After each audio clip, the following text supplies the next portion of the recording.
Tonight, Connor Bedard has a chance to make history. He's one goal away from being Canada's all-time goal-scoring leader in the World Juniors. I decided to make a team of the top goal scorers in the tournament's history for Team Canada, at least the options available to me in NHL 23. And one weird fact is I had to make my own Connor Bedard because he's not 18 yet, and I'm not allowed to put anyone under the age of 18 on Team Canada. So I just made my own and I gave him Make It Snappy and Tape to Tape because I feel like he's fitting to have those X factors with his play in the tournament so far. And some interesting choices defensively, as Chris Russell and Ryan Ellis both tie for leading with 5 goals. I believe Chabot and Pietrangelo had 4, and then in terms of choosing the other 2, there's a bunch of people with 3, so I went with Cale Makar and Dougie Hamilton. Goaltending was the hardest spot to choose. I went with Fleury and Price. I didn't want to use Price because he's a 70 overall, but I feel bad if I don't use Price. We might experiment, try a couple different goalie duos. Well, we'll see how this one goes. The team has one mission and one mission only, and that is to win a Stanley Cup. Let's see if they can get it done. Halfway through our first season, we have a 24-15-2 record, earning 50 points along the way, and we're 3rd in our division, as well as 8th in the entire league, with the New York Rangers being top with 60 points, 29-12-2 record. Eric Lindros is leading the way in points with 37 for the team. It's actually John Tavares leading the way in goals with 14. We got Connor Bedard tied with Lindros for 2nd with 13. He also has 13 assists for 26 points. Which is good enough for 4th on the team, so a good showing for Bedard so far. If we're looking strictly defenseman, Cale Makar leads the way in points with 31. In terms of goals, it's Dougie Hamilton leading the way with 9. Shockingly, looking at goalies, Carey Price is playing amazing, only playing 9 games, but he has 6 wins, a 9.22 save percentage, a 2.20 goals against average. Even at a 70 overall, he's still killing it. In terms of Fleury in the starting position, 3 shutouts, a 9.08 save percentage, a 2.75 goals against average, and 18 wins in 33 games played.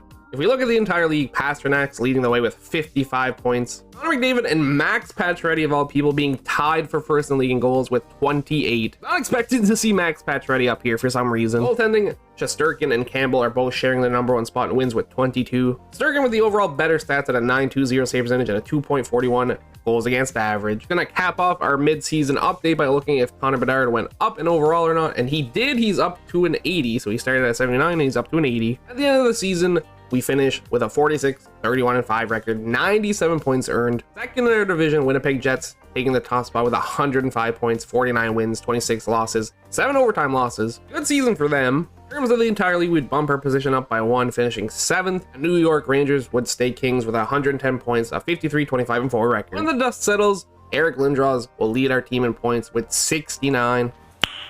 Nice. In terms of goals, considering this team was built around the top goal scorers in the World Juniors for Canada, we didn't score that many goals. 31 goals for John Tavares led our team. Lindros had 25. Connor Bedard finished with 23 goals, 24 assists for 47 points. 3rd on our team in goals and 4th on our team in points. Obviously, defensively, Makar led our team in points, while it was Dougie Hamilton who led our team in goals with 15. Carey Price only getting 2 more wins from the halfway point, playing 9 more games. That stayed true at 9.14 save percentage and a 2.43 goals against average is not bad. Fleury finishing with 38 wins and 65 games played, 6 shutouts and 9.10 save percentage, 2.65 goals against average. In terms of the entire league, it was actually a 3-way tie for points. It was Pasternak, McDavid, and Draisaitl, all leading the way with 93 points. Looking at goals, Matthews led the way all by himself with 49. Kane was close behind with 47. All around, it was a low scoring year though, not even getting a 50 goal scorer. Goalies must have been really feeling it, as Hellebuck and Leonard both get 44 wins. Leonard with crazy stats, a 9.22 save percentage, a 2.3 goals against average, 5 shutouts. Now is when the fun begins. We do get to face the Colorado Avalanche. In round number 1, if we can beat them, we should realistically be fine, but I'm not too confident about it. We're gonna go through game by game. So game number 1 is going to go to the Colorado Avalanche, beating us 4-3. Game number 2 will go to us with a 6-2 win. You'll love to see it. We bounce back after a loss. Sadly, we don't bounce back too good, as in game number 3, it's a 3-1 loss to Colorado. They take the 2-1 series lead. They could put us in a stranglehold up 3-1 with a win here. It doesn't happen though, as we win 3-1 in game number 4. Game number 5, super important. We need the win. We get it with a 5-1 victory. We have 2 chances to put away Colorado. Can we do it on game number 6? Yes, we can. 2-1 victory. It means we're sitting pretty. Playing the Winnipeg Jets in round number 2. Game number 1 goes to Winnipeg with a 6-4 win. Game number 2 goes to us. We're really good at bouncing back. We haven't lost 2 games in a row yet. A 3-2 win. The Canadian players versus the Canadian team. Game number 3 is huge. We can't win It's a 2-1 loss. Not what you like to see, but it's what we're seeing. Game number 4 would be a very bad L to take, and sadly, we do take it. I mean, it's do or die for us right now. Game number 5. Can we get the job done? Yes, we can with a 6-2 win. Looking to force game 7. Game number 6 is a 2-1 overtime win. We're hanging on by a thread, but that's all we need. Game 7 is going to be huge. We're doing the fancy sim for good luck. Hopefully it doesn't do us wrong. First period is 2-0 Canada. Jeff Carter, John Tavares burying on Hellebuck. Second period, they do come back, make it 2-1. Only 8 minutes remaining, still 2-1. I'm liking what I'm seeing. As long as nobody scores, we still win, and that's exactly what is going to happen. As we get not even an empty net, Lapointe scoring on Hellebuck, and we win 3-1. We move on to the conference finals, and this is very Canadian team heavy as we're facing the Calgary Flames. Game number 1 goes to us easily, 5-3. I wouldn't say easily, but we got the job done. Game number 2 is not easy as we lose 2-0.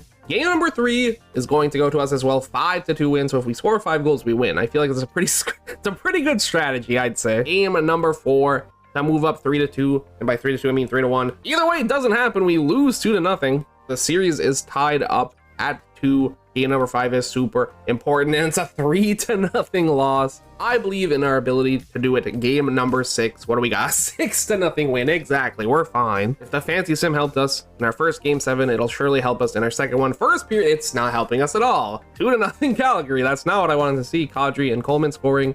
We do come back kind of. Connor Bedard getting a huge goal, making it a 1-goal game. Going into the third period, we are getting outplayed heavily. We got the 8-time speed on for the third. We're seeing what happens, and it's Dougie Hamilton tying it, but then they get a power play right after. Luckily, don't score.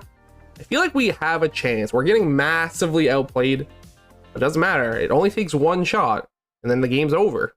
But that goes both ways, I guess. It could be going to overtime. Power play? No score. It is a score. Our goal is probably what you'd call it normally, and we do win 3-2 on Tavares with 2 minutes remaining.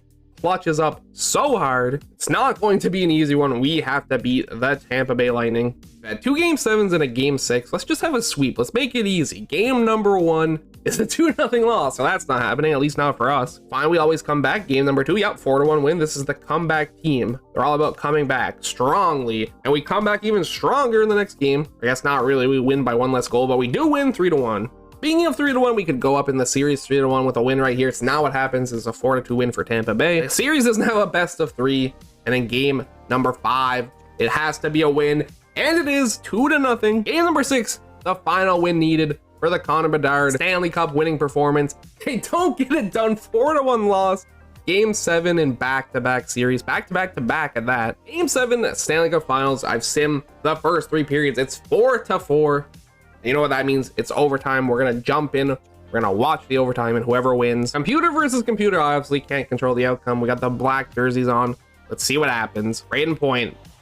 The parry. It's in. That is the most Corey Perry goal I've ever seen in my entire life, and we actually lose in game 7 of the Stanley Cup Finals off of whatever the heck that was. What is Fleury doing? Okay, here's Fleury's reaction. Okay, he saves it with his pad, right? He's like, dang, that's a cool looking puck. I'm gonna slide away for no reason while it just goes 5-hole. Well, that was a very heartbreaking way for that to end. Connor Bedard ended up finishing at an 84 overall after 1 year. Imagine if he kept going. Eric Lindros led our team in playoff points with 26, while it was John Tavares who led our team in playoff goals with 11. If we're looking at Connor Bedard, he had 9 goals, which tied him for second on the team in the playoffs with 17 points. It was good enough for 5th on our team. I think we should have just played Carey Price, because he played what? He played for 51 minutes, 36 saves, no goals, and then we played Fleury. I mean, he made it to the finals. He was 1 game away from winning, and he had great stats. Now I'm looking at it: 923 save percentage and a 2.29 goals against average is pretty dang good. Corey Perry and Steven Stamkos both dropping 12 to lead the playoffs in goals. Corey Perry scoring 12 playoff goals is making me sick. The final thing to look at are the awards.